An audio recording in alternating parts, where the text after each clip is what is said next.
Welcome to the Musicians Talk Show, episode 32. Today's podcast is brought to you by Bandzoogle. Bandzoogle makes it easy to build a stunning website for your music in minutes. Choose from hundreds of mobile-friendly themes, then customize your design and content in a few clicks with their very easy visual editor. All the features you need for a professional website are already built in, including tools to sell your music and merch commission-free right from your website. Don't have to use a third party. Mailing list tools to grow your fan list and send newsletters. Integrations to pull in all content from all your socials, Twitter, Instagram, etc. And live support from their musician-friendly team 7 days a week. Bandzoogle plans start at just $8.29 a month, and that includes your own free custom domain name in that price. Go to bandzoogle.com to try it free for 30 days. Be sure to use our promo code TMTS. We got you guys 15% off your first year. That's promo code TMTS. All right, just me here today. Dallas DeWhite, welcome to the show. Kind of an interesting episode for you guys. A little different from what we normally do. We're actually going to take it back and review one of the episodes that was never released from the first iteration I did of this show way back in 2015. This episode would have actually been recorded probably early 2016. I don't have an exact date. And it's with the iconic, powerful Thomas Lang, one of the best drummers ever. You'll notice I have a different co-host throughout this interview, and his name is Ashton. He was the second co-host this show ever had. So, without further ado, let's listen to Thomas Lang drop some of the most insane knowledge about practicing drumming. It's not even specific to drumming, it's just musicianship ever. Let's do it. So first of all, man, we got to say thanks so much for the time. Both me and my co-host Ashton here are big fans, so we really appreciate you taking the time to sit down and chat with us. Yeah, thanks a lot. Thanks. My pleasure. So the first thing I wanted to talk about was kind of how you got started in music. Well, I started playing drums and piano and flute, of all instruments, Nice. At the age of 4. And drums obviously being the most important one. I saw a drummer on TV. I was inspired. And because drums were on my radar after that TV show, I saw a band play a couple days after that TV show, and I was fascinated with the drums. And I walked up to the bandstand while the guys were playing at age 4 and hugged the bass drum from the front, and that made a huge impression on me. And I was forever infected with the drum bug. And my mother got me drum lessons immediately, basically. I mean, she obviously saw I was very enthusiastic and driven, and she got me hooked up with a fantastic teacher. And I started formal lessons at age 5 with this teacher. And because she thought that I should learn a real instrument, quote unquote, a real instrument, too, she suggested I should also start playing piano at the same age. So I did, and I played drums and piano for many years. And then after probably about 10 years, I really sort of gravitated towards drums and studied music in Vienna, in Austria, at the conservatory and at the music academy, and never looked back. Even during that time, I was already playing with a lot of different bands, a lot of jazz, a lot of fusion and big band. And when I was in my teens, I started playing a lot more rock music, heavy rock music, and then landed in the world of pop with a very close friend of mine who was a bass player, who I was playing with in various fusion bands. And at one point, he decided to write commercial songs. And those became huge hits. So we started touring. And one of those hits in the very beginning was a song called Kommissar. And this bass player friend, his name was Hans Herzl, but his artist pseudonym or alias was Falco. With him right out of high school. And never looked back. That was my beginning and start in the world of music. Man, that seems uncommonly early to get into this into music. Would you agree? Oh, totally. Yeah, How was it taking lessons at such a young age? For you? Well, I was very lucky to have this incredible teacher. So he was really a wonderful teacher on many levels. He taught me how to read and how, all the techniques and everything in the very early years. But most importantly, for the first few weeks of my lessons with him, he taught me how to practice correctly. And that made a huge difference in my life and career overall. And he kept it all very playful and creative. So it was I never felt at that young age that music wasn't, that music was something, challenging or daunting or competitive or anything like that. It was always just a blast, Mm-hmm. And he was a classical percussionist and really not a drum set player, but a very good teacher. So then what would be proper practice, or what tips would you have for practicing? Well, this is a very, very long podcast, but just to give you a brief rundown. Well, first of all, he taught me practice rules, very simple, and I still have those books today. And I occasionally look up some exercises and stuff and some of the suggestions. There are very strict practice rules. Most musicians practice without a plan and without a method.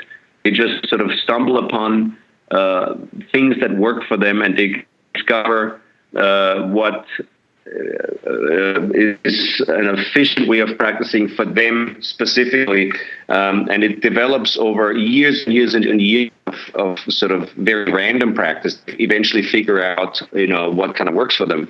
Right. And me, it was very different. My teacher sort of taught me a very strict method in the very beginning, and he really emphasized the importance of having a plan, setting goals, achieving these goals, and setting both short and long-term goals, and sticking to the practice rules, creating a inspiring practice environment, thinking about productivity and efficiency when you practice, the time of the day when you practice, how long you practice, breaks, when to take breaks, and when to sort of force yourself to break through walls and not step away from the instrument, and things like that, and how to split your time between practicing and playing, which is a very different approach. Playing being very creative, experimental, and free form, and more sort of stream of consciousness like, and practicing being extremely methodical, repetitive, boring, technical, and frustrating, and you have to really find the right balance between the two. And other things that are important for important practices, all those specific rules, like never play when you practice, or never practice when you play, practice every day, practice till it's done, practice like you play. All these rules sort of describe very, very important aspects of correct practice. For example, never play when you practice, meaning that you have to differentiate between playing time and practice time. Practicing, like I said, being very methodical, repetitive. And when you're practicing, make sure that you focus on what you're doing and never mentally kind of drift off into playing and noodling around on the kit. This really cuts your practice time down to half of that of other musicians who are more noodling than practicing, usually in their sessions. Noodling meaning that you're playing something you've already practiced. So you're not learning anything new, you're not developing a new idea or tweaking something or adjusting something or improving on control or speed or something like that. But you're just playing something that feels easy to do, that comes naturally, and that you can already play. And a lot of musicians do that. They practice for 2 minutes, and then it becomes too frustrating, so they have to stroke their own ego by playing something for 7 minutes that they can already play. And they return back to practicing for 2 minutes. And then they drift off and get frustrated and then play a cool beat that they can already play and imagine that they're playing with Black Sabbath at the Yankee Stadium or something. I don't know. You know what I mean? So Man, I know those exactly kind of things are really, yeah. And those things really matter over a long period of time, because if you put that into perspective, an efficient practicer would probably waste only 30% of his practice time on playing and noodling. An average practicer would waste about 50% of his time on noodling during a practice session and playing stuff he can already play, or she.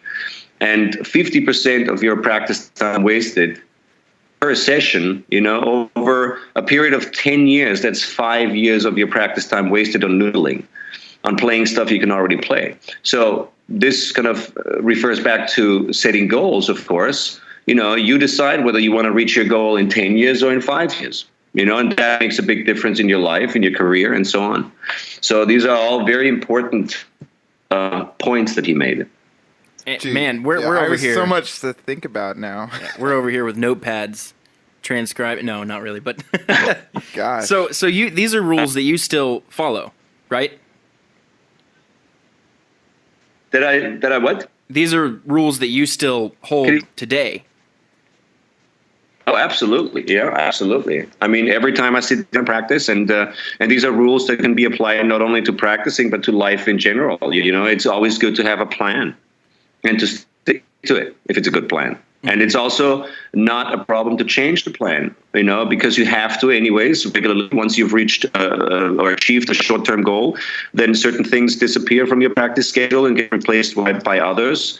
You change your priorities all the time. You change your taste. You get influenced and inspired by other musicians and drummers, and plans change, but you always have to have a plan. That is, really important. I think not only for practicing and for productivity and efficiency in that respect, but also in life in general, in terms of working as a musician in general, that's important. And I think, I greatly benefited from that approach, Mm-hmm. So something that I was thinking about as you were bringing up the idea of goals are, obviously you're a very well-respected and proficient musician. What are some of the goals you have for yourself now at the level you're at? I think people would really be interested to hear about that. Well, you mean strictly in terms of drumming or in general musically? Whatever you want to talk about, really. I differentiate. I have certain drumming goals, which is my main instrument, but I also have goals on the piano or on the bass. I play other instruments too, and I have goals as a writer and producer, and life goals that have nothing to do with music or my work in general. But what's relevant, obviously, to the Musicians Podcast here is on my own instrument. My goal has been for a while and still is today to have the ability to play very freely without any pressure or sort of inhibitions or any kind of limitations, technically or creatively. That means in order to have no limitations creatively, I need to be able to translate everything I think up technically onto the instrument. So there are creative goals that are very closely tied to technical, to solving technical problems and working on technique. And then there are technical goals that obviously make it possible for me to be more creative. The point of practicing technique or having good technique is to make playing easier, not to play technical stuff, So I think that's it's not technique for... Yeah, exactly. And it's not technique for technique's sake. I practice technique always to be able to translate bizarre, creative, new ideas. And my goal was always to play things that I haven't heard anybody else play before. And I wanted to have to be creative on the instrument. And in order to be creative, I mean, so much has been said on the drums by so many amazing drummers in the history of music that you really have to start to think outside of the box technically in order to play new stuff or creative new things. So for me, the goal was and still is today to be able to be technically so proficient that I don't have to think about what I'm playing or how I'm playing things, but I can focus on what I'm playing and be very relaxed and comfortable and confident in my ability to translate all my ideas onto the instrument.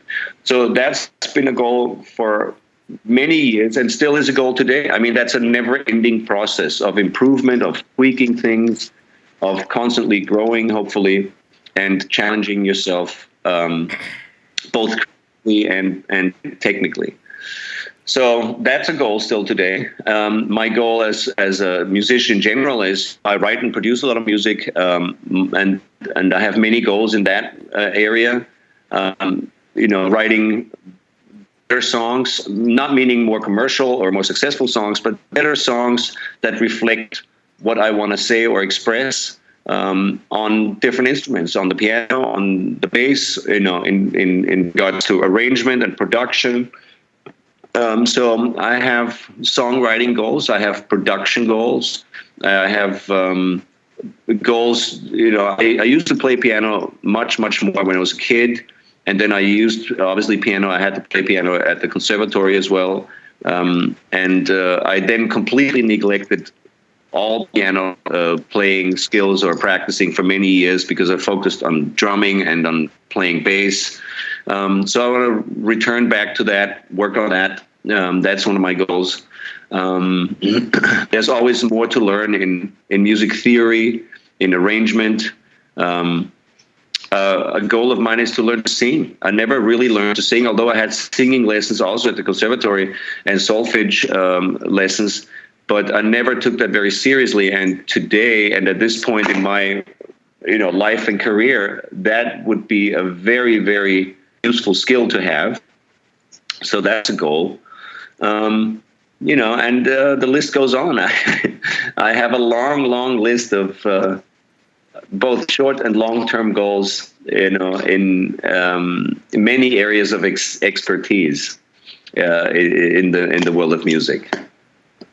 That's a lot of goals to have. Yeah, man. I don't even know how you keep balance them, between short-term and long-term. What do you work on? Well, long-term goals are always a string of short-term goals. My long-term goals are the result of achieving, a long string of short-term goals, a small step, that lead to the long-term goal. The good thing about, let me explain this a little bit. The good thing about practicing and learning methodically and with a plan is the fact that you can analyze your practice habits and your progress and your efficiency and productivity. If you know how long it took you to develop a new idea on your instrument in the past, because you keep a practice log, practice diary, you write everything down. That's what I always did, and that's what my first teacher also taught me to do. If you do that, you have a pretty clear idea of how long it takes you with your specific skills and anatomy and approach to the instrument to develop something new on the instrument, a new beat, a new lick, some chops or fills, whatever it is that you're practicing. You know how long it'll take you to develop something new from scratch to a point where you can use it in your playing if you keep track of all your practicing progress in the past. So once you know how long it takes you, this allows you to project into the future and say, if I practice this thing today, it'll take me 3 weeks of 45 minutes per day to be able to apply it in my playing. And this is a very different way of practicing than most people do. And that kind of projection into the future and sticking to a plan is basically a small version of short-term goals that lead to a long-term goal.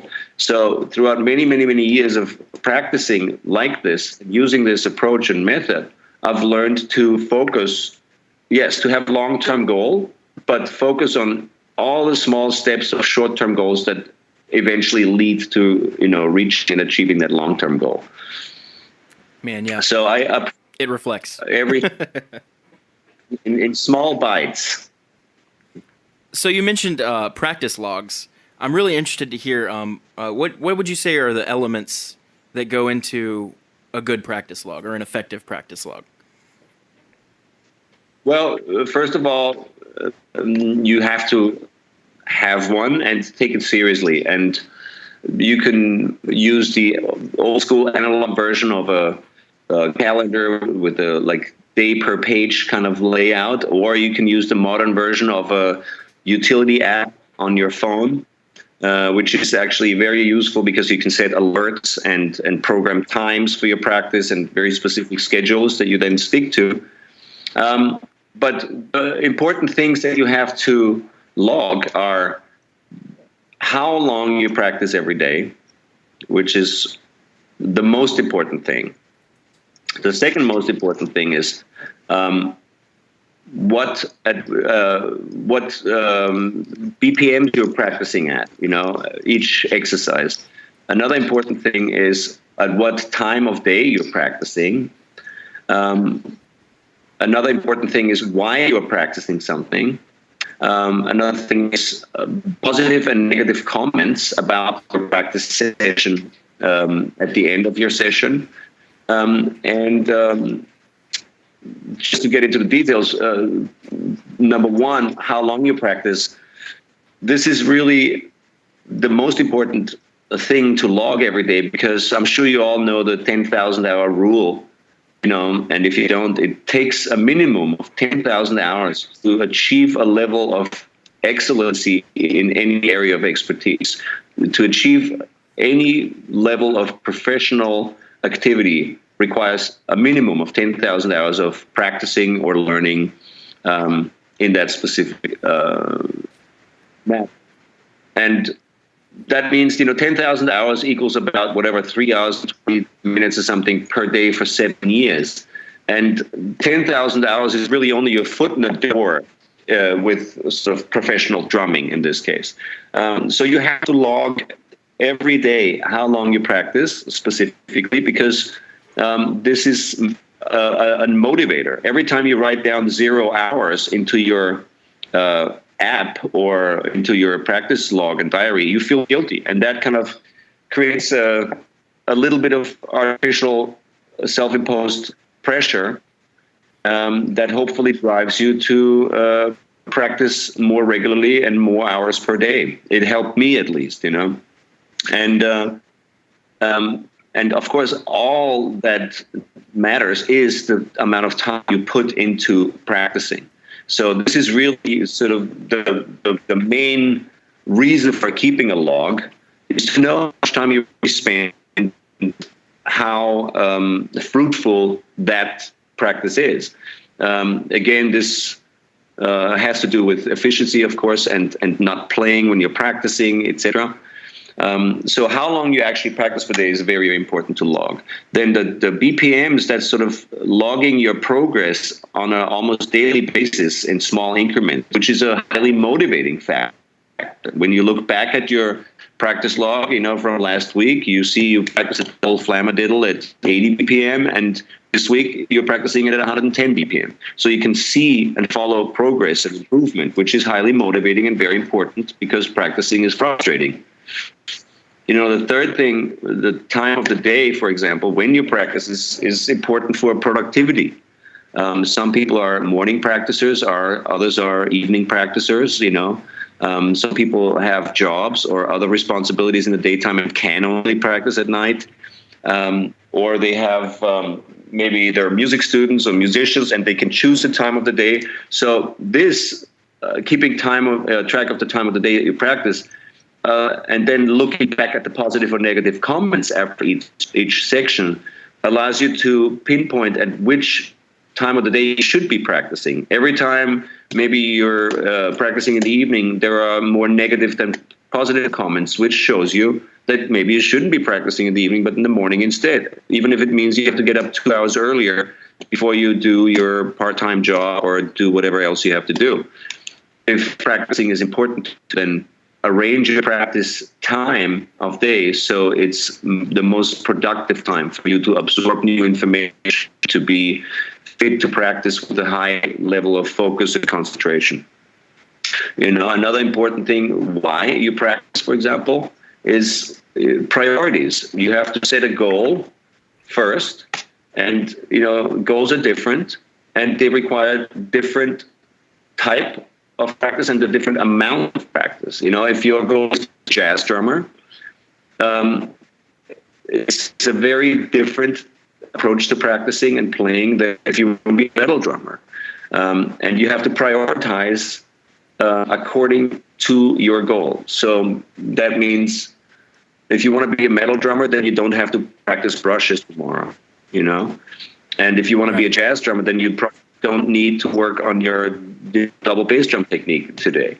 So different goals require different amounts of effort and different levels of input. It's easier to practice certain things than other things. And if your goal is to be a pop drummer, then your goal should be a feel, sound, being able to play perfectly in time with sequencing, knowing how to tune drums and get a really great sound, and playing fairly simple parts with elegance and confidence, etc. If you're a jazz drummer, there's a lot more quirkiness in this. There's a lot more creativity in it. It's not about reproducing, but producing things. It's a lot more inventive and daring. It involves a lot more technique and textures and learning repertoire and doing historical research.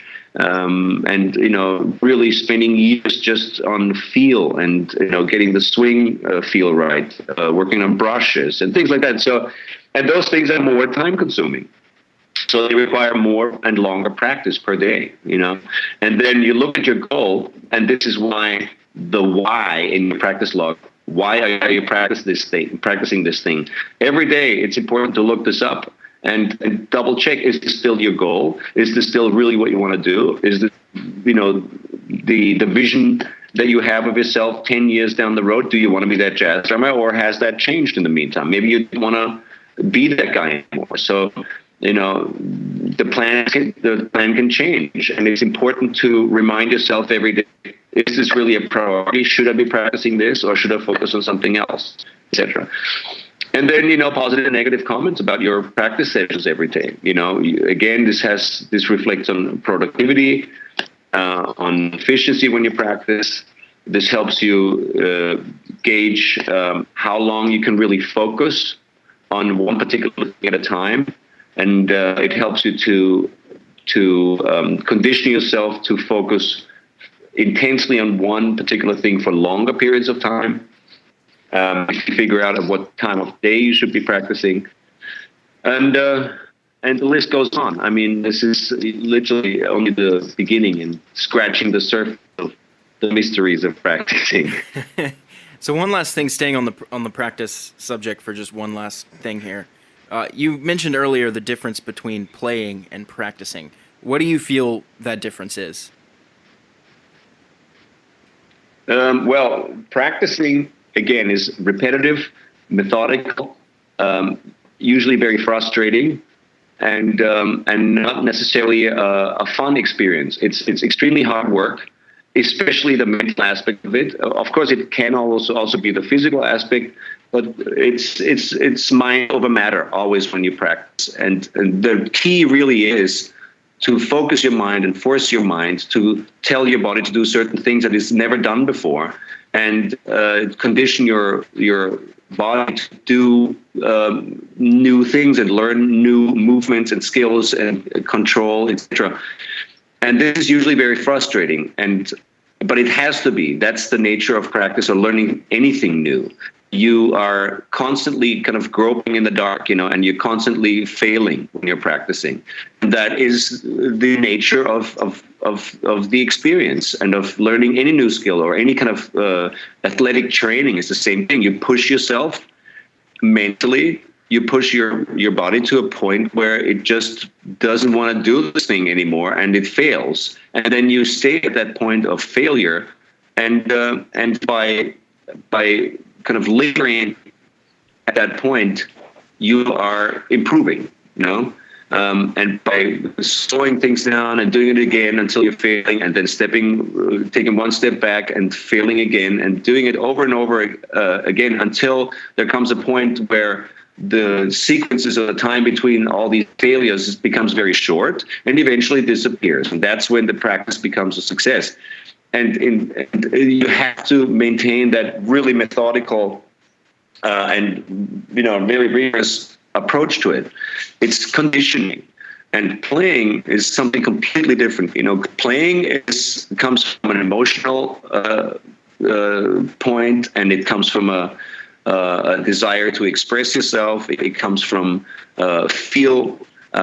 You think about creative. It's a creative approach to playing. You use all the things you've practiced, the techniques, and you apply them now. You use them to make music, to express yourself, to create energy. You think about dynamics, about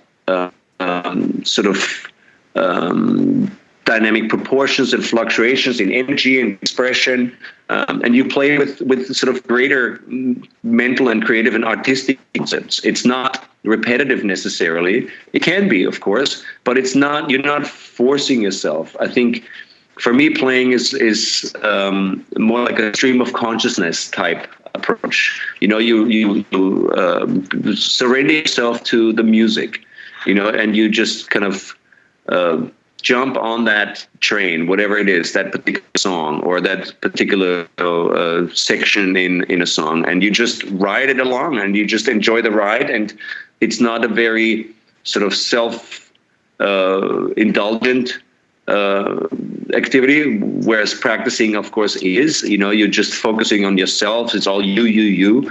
And you focus on your hands and your feet and all your little mistakes and failures. And in music, that's a lot more forgiving. There is no such thing as wrong notes. There's only interesting notes, and there's no pressure. It's very playful, and not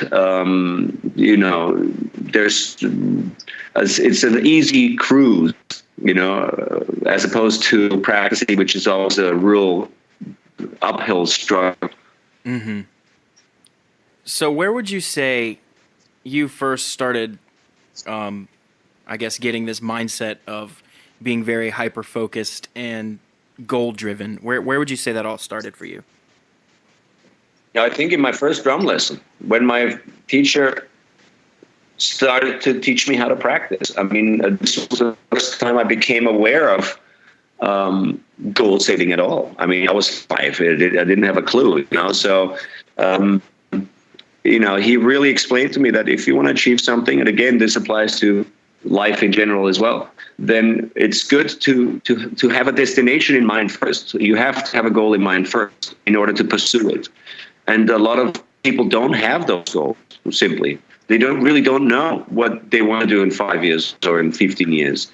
They let things happen and kind of approach them rather than proactively approach what you want and pursue a goal. And that happened very early. I was 5, and I'm sure my first drum lessons were the trigger. So what age did you end up moving to the States from Austria? 88. So I first came here in 88, and I stayed for a little while here in LA, then moved to New York for a little while, and then moved to London for 15 years. And now I've been back here in LA for the past, 2002, so 14 years. Man, how was that move at first? It was exciting, of course. Also, quite eye-opening and sobering. I was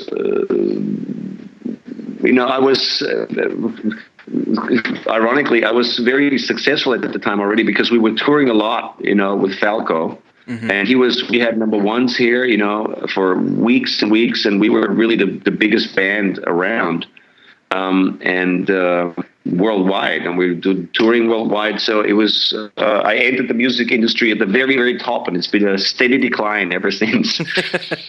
So it was, a really surreal experience because the music industry was very different in the 80s. People were stealing music or sharing, quote unquote, which is obviously causing damages. There were no streaming services available.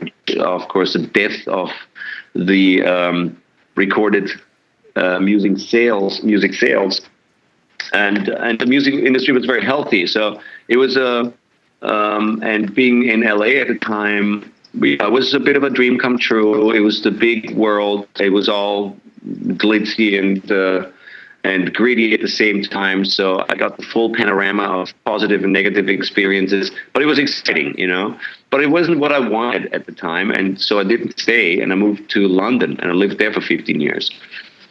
Which was more, what I wanted at that time. I was always inspired by British music very much, British hard rock and rock music and progressive music, everything from Sabbath to, Led Zeppelin and Genesis and The Police or whatever.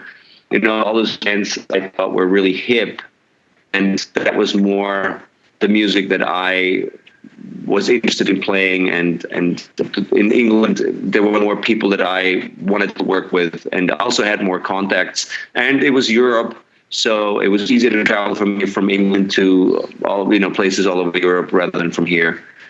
And it was just also the decision had to do with logistics, infrastructure, etc. So, but it was exciting, it was a exciting time, and now I'm back here after all these years.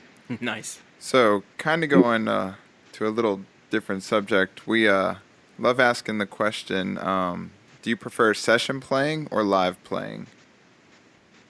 You mean studio session recording sessions or live playing? I enjoy both equally. I mean, I really don't have a preference. It depends entirely on the music and the environment or the audiences. I did a session today. I had as much fun on this session as I would have playing a great show, because I focus on the music, and the music for me is the same whether I play it in the studio or live. It's a different, you have maybe different priorities in the studio than live. You focus, obviously you're capturing something for eternity, sounds so dramatic, but you are capturing something for the future that'll be, available as a product on sale, online or whatever. So you want to make it, you want to keep it clean, and you maybe play with a little more attention to details than live. So slightly different priorities, but for me, just as enjoyable, the process. And live, you focus, or I focus also on the music, but from a different angle, from a more of a sort of entertainment angle. There's an audience there that wants to be entertained or inspired. So my focus becomes not the details of my performance, but the overall energy in the room and maybe pleasing an audience. I mean, I'm a people pleaser, so the audience becomes my focus. So it's a different energy, different priorities, and but both equally enjoyable for me. I really can't say, and I do both, and I try to find a balance between the two. And when I'm just stuck in the studio all the time, I do feel a desire to go out and play live, and vice versa. Once I come back from a long tour, I'm like, I just want to have a great drum sound in my cans and focus on, on the music, on playing a great song or coming up with a cool drum part or just experimenting with mic positions and getting great sounds, and all that is just as fun for me. So how did you get started in the production side of things yourself, both for your own albums and other people's? How did I get started? My brother had what was it? A really cheap 80s Yamaha sequencing machine. It wasn't even a computer. It was a little sequencer. And he dabbled with that and played around with that. And that's when I first realized that, it's fairly easy to create music or sort of parts that I wanted to drum to. Sometimes I came up with drum patterns and I felt like I wanted to put them into context with music to see if it sounds cool. So I started doing some research into sequencing, software and computers when they really didn't exist yet. But I eventually got a Commodore, a 64, I think it was, computer, and with sequencing software, Notator at the time.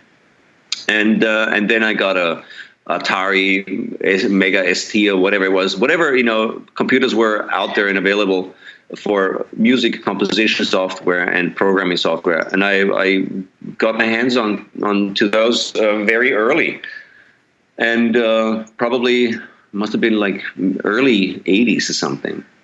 And I always experimented with software and computers. And when my friends started writing songs, I was the guy who had a computer, basically.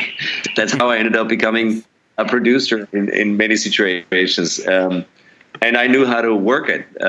So simply by default, I became the producer, or arranger. Even if I wasn't the writer, I was the guy who put all the stuff into the computer, or I was at least there with somebody else who would help me with programming and everything. So, and then some of those songs were successful, luckily, early on. And I was able to see that there is, this isn't just a hobby, that this can actually be part of my profession, or this is actually a profession by itself, being a programmer or producer and co-producer and co-writer.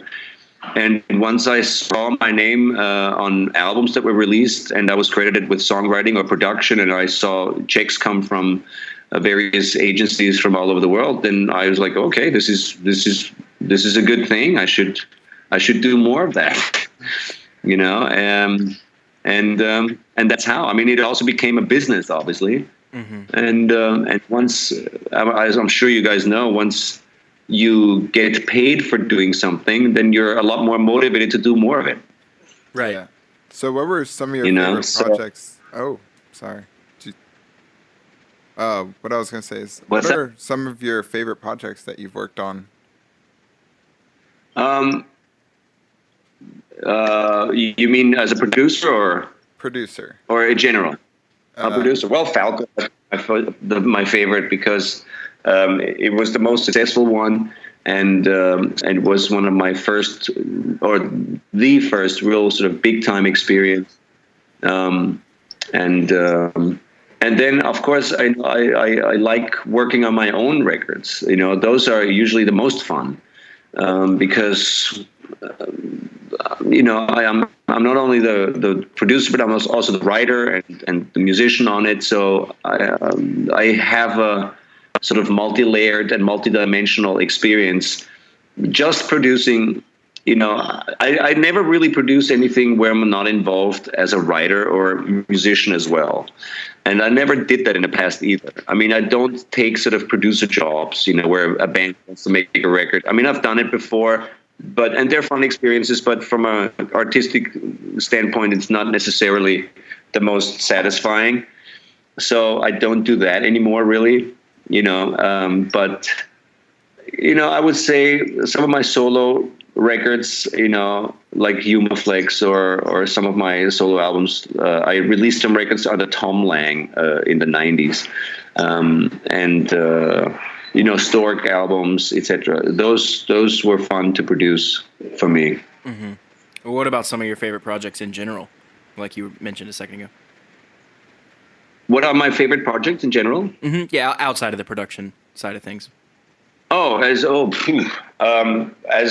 a session musician, well, there's my favorite projects. I would say, wow, that's difficult.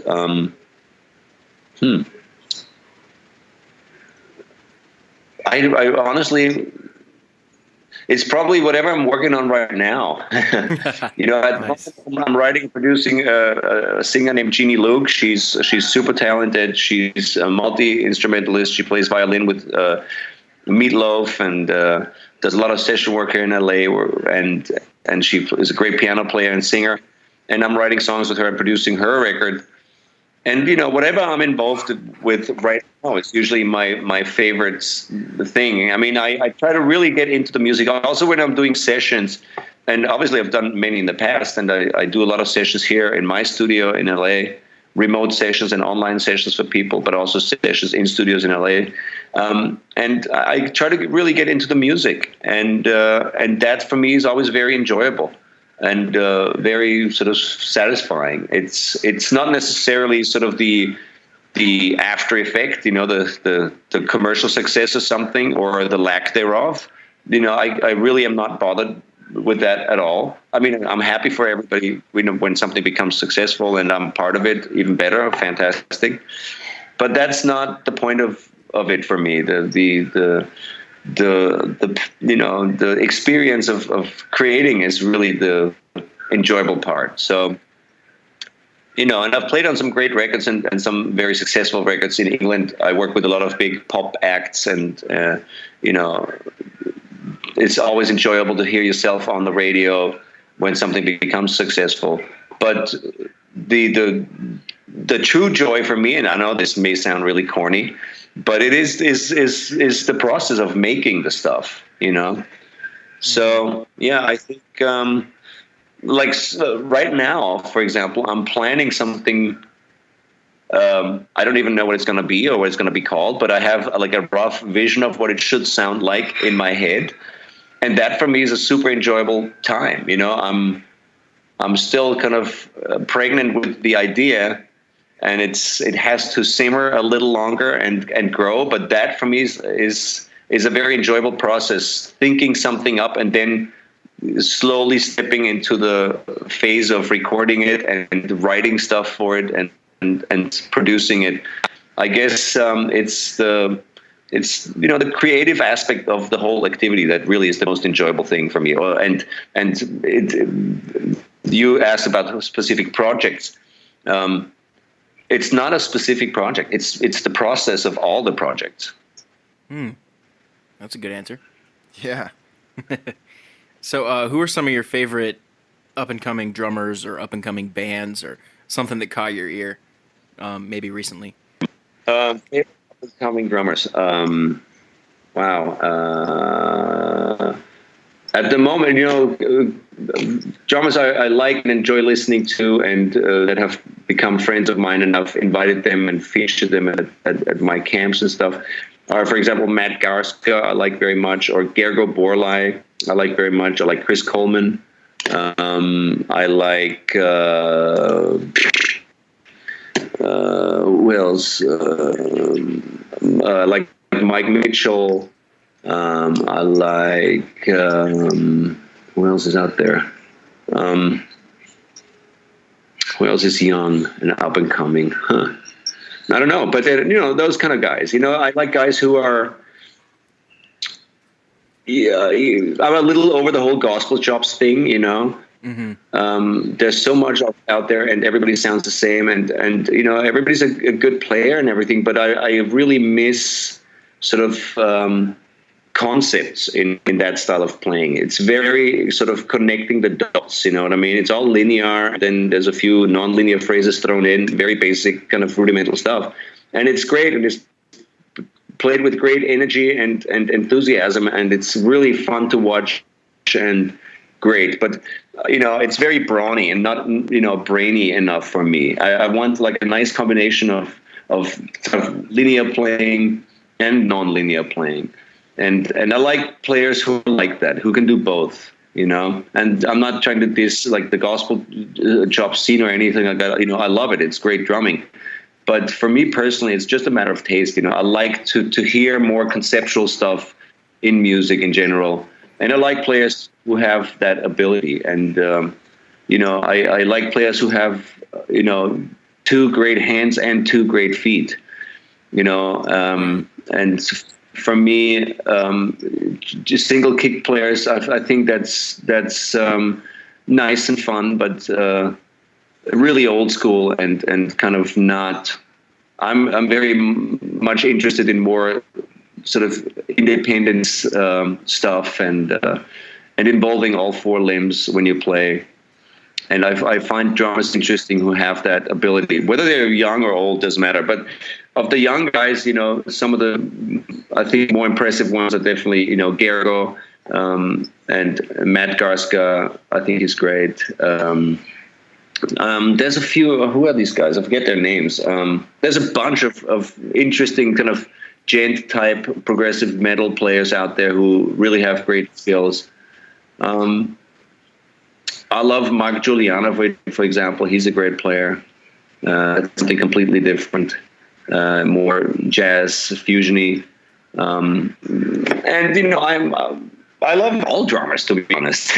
You know, I really have I think everybody does something really unique and interesting, and everybody has a different sound and approach and different ideas and feels.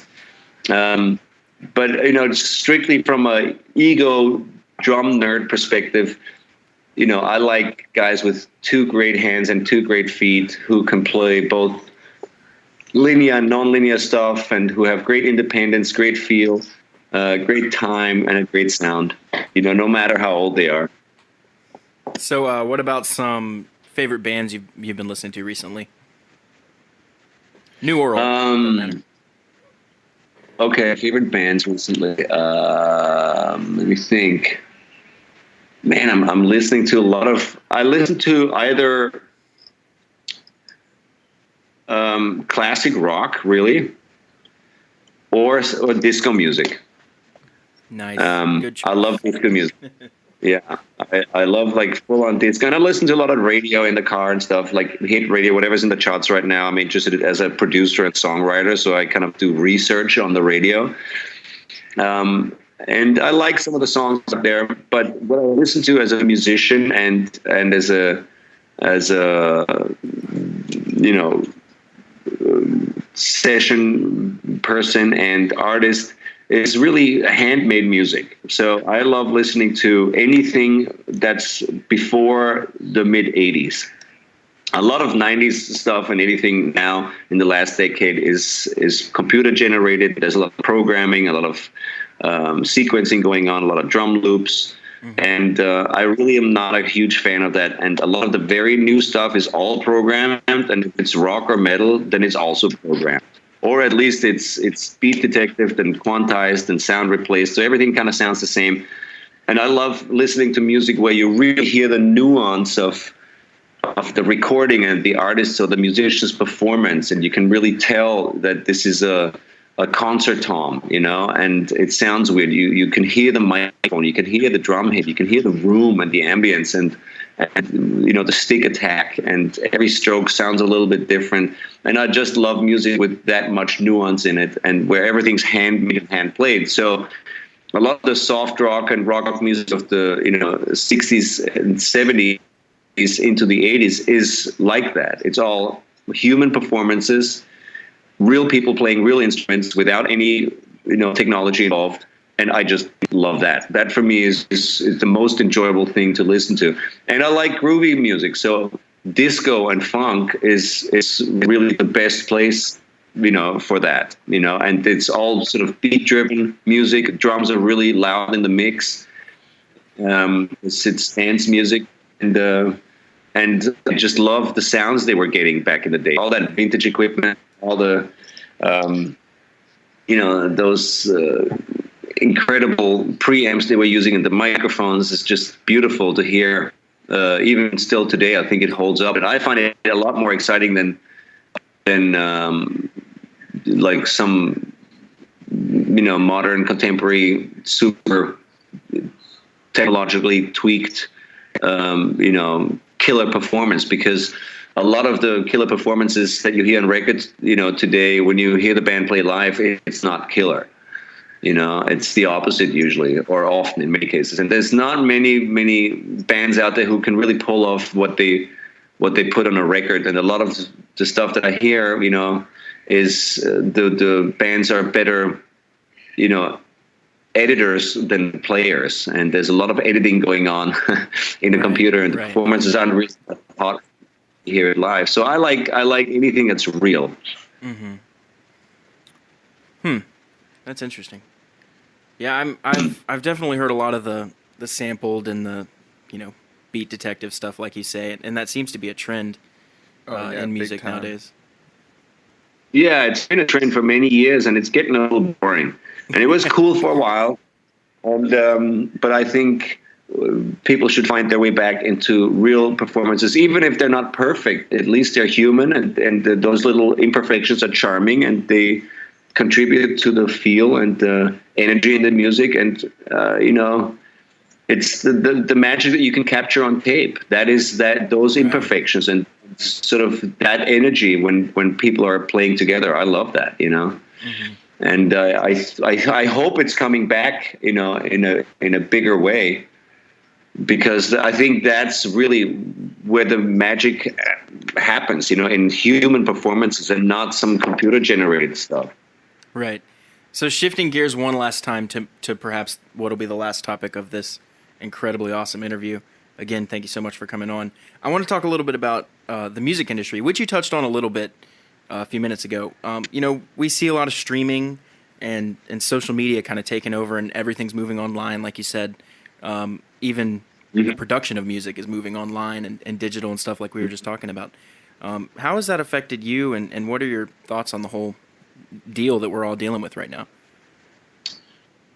Well, I embrace technology. I use it all the time. I love what a computer can do, and I love that anybody can make music with a laptop. It's a good thing.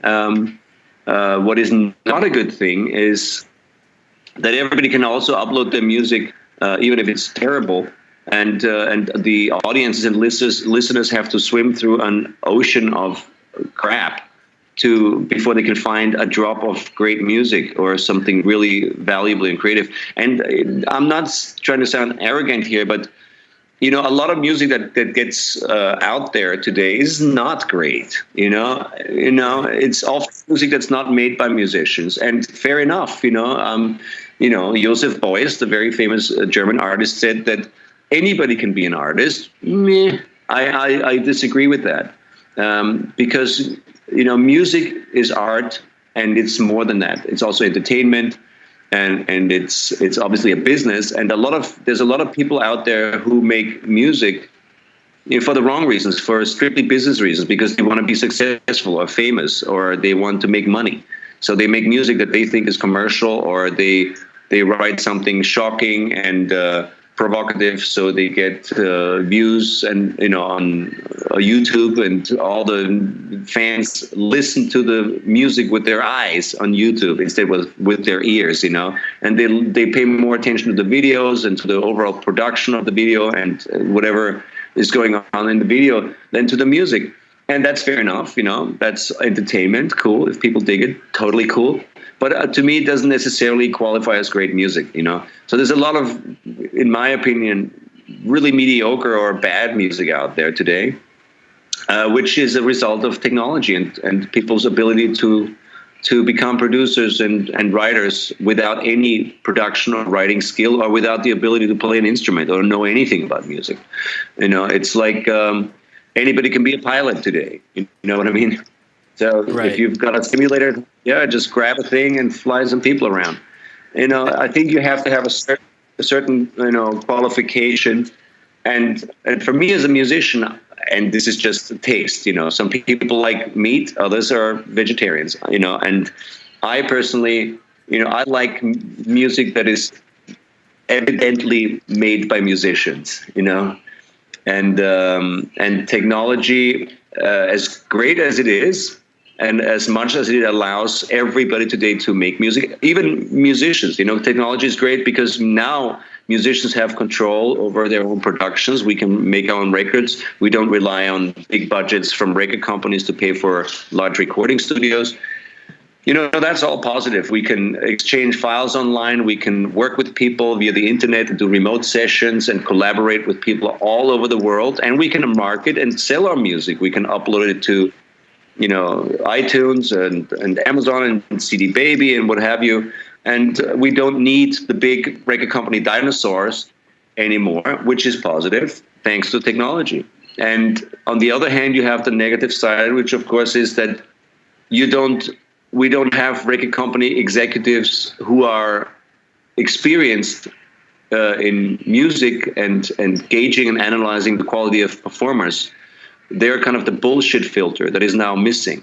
You have to go to an A&R guy at some record company and with your acoustic guitar and play your songs to him. And if you weren't great, he'd go home, practice, man. You're not good enough to be on our label. And now, of course, anybody can be out there with nonsense music, So that's the downside. And of course, the biggest problem with technology is, as you all know, that it's become so easy to steal music and to share music, quote unquote, and distribute music illegally. That is a huge problem. I think it should be regulated, and technology is fantastic, but the laws are terrible, especially here in the US.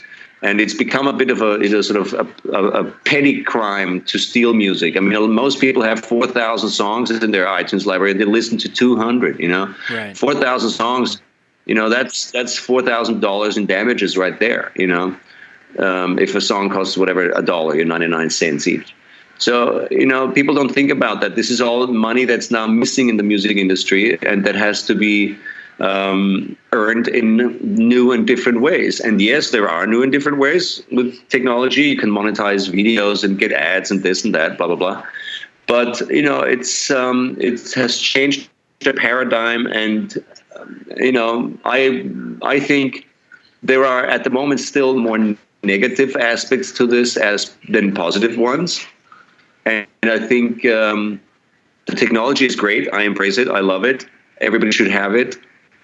But regulation is lagging behind. I think there should be laws that protect artists and writers, musicians and producers, because if there's no money coming in from record sales, then there is no record company that can pay a management company, or that can sign new artists, or that can afford to pay for studio time for artists, or that can send artists on tour. And if the artist doesn't go on tour, the roadies are out of work, and the sound engineers are out of work, and the lighting engineers, and so on. So it's it's really affects many, or the whole music industry and many related industries.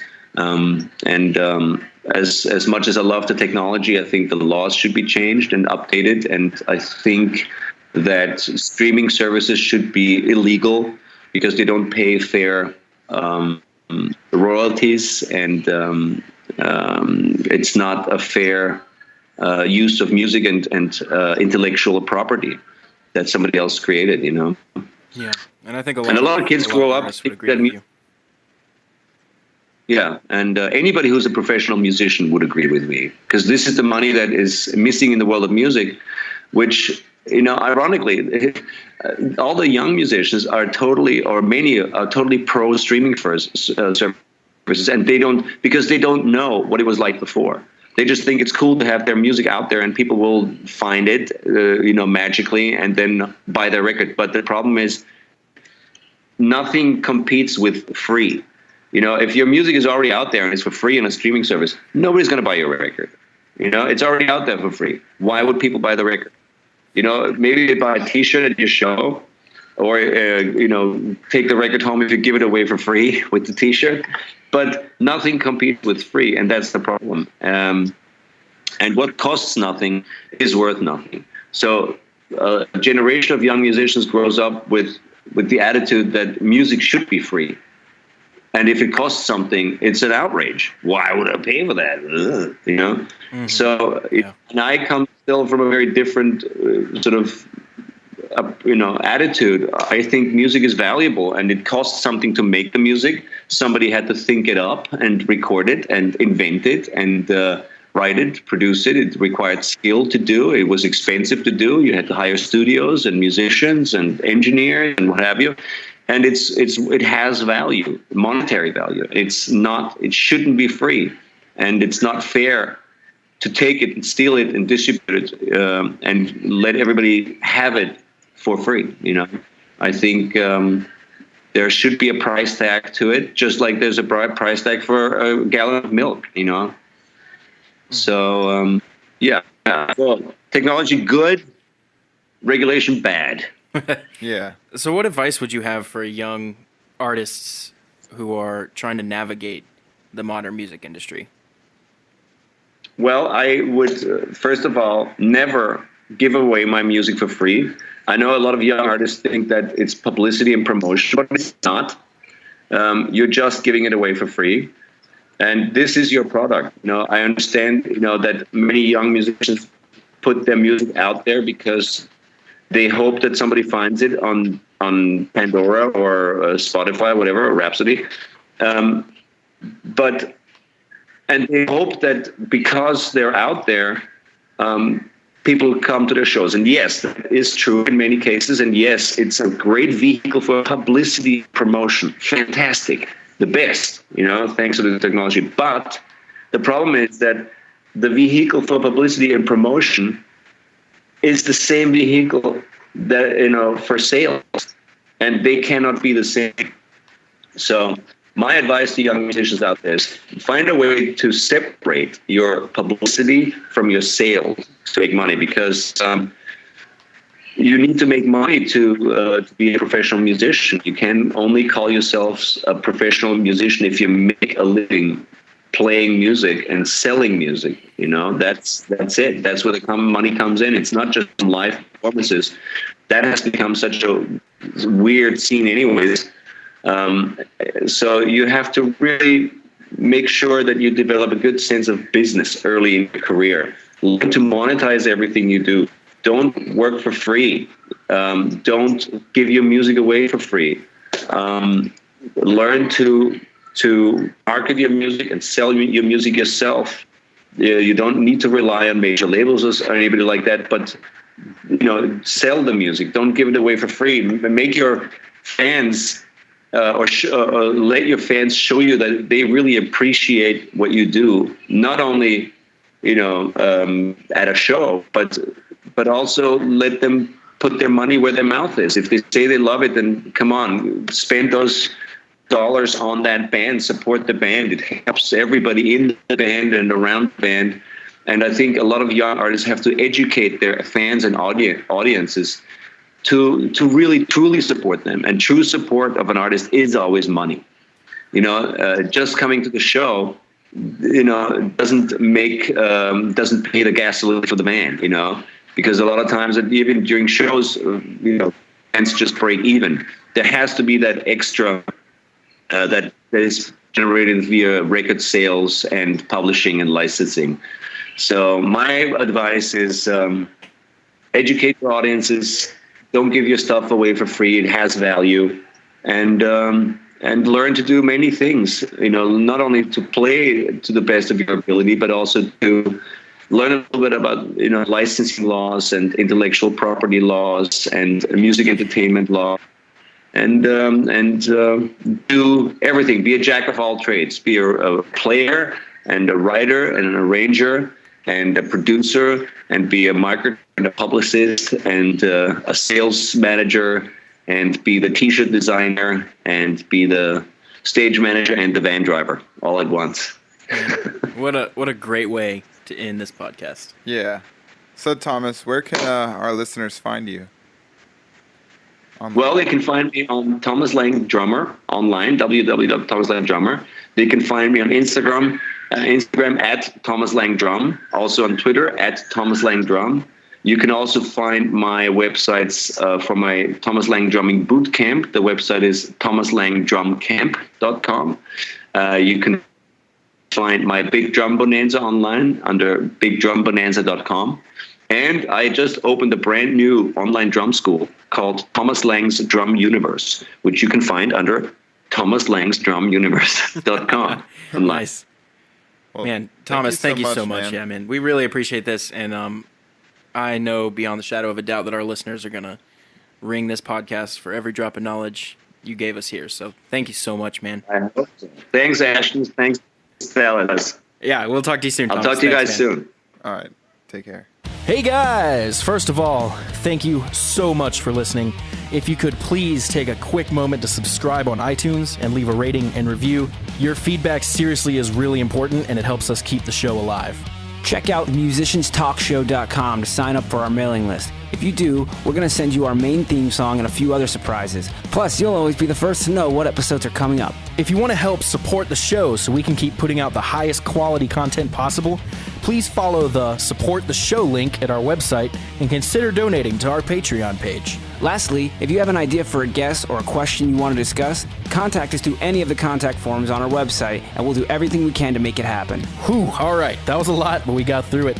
Thanks again, guys, and we will see you soon.